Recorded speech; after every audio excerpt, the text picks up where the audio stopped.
দীর্ঘদিন ছাত্র রাজনীতি করা মদন মিত্র প্রেসিডেন্ট হলো না, এটা একটু আমার আশ্চর্য লাগছে। মদনদা থাকলে ভালো, আর উনি কালারফুল বয়, দিদিই বলেছেন। এবং মদন মিত্রকে ধন্যবাদ যে তিনি প্রকৃত অবস্থাটা কি আছে শিক্ষাঙ্গনে সেটা তিনি তুলে ধরেছেন। তিনি প্রথম দিনই বলেছেন মেয়েটি কেন গেছিল।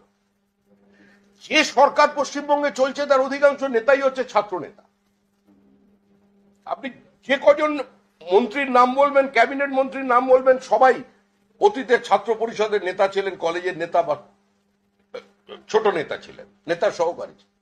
আর তাদের আমলে হাইকোর্টের নির্দেশে কলেজের কমন রুমকে আজকে সিল করে দেওয়া হচ্ছে, কারণ সংসদে নির্বাচন নেই। যিনি নির্বাচনকে পরিচ্ছন্ন করবার স্লোগান দিয়ে ক্ষমতায় এসেছিলেন তিনি এসে নির্বাচন বন্ধ করে দিয়েছেন, কারণ নির্বাচনটা তৃণমূলের কাছে কম্পালশন, কোনো চয়েস নয়। এই পরিস্থিতিতে এখান থেকে যে ব্রেনের এক্সোডাস হচ্ছে এটাকে বন্ধ করতে হবে।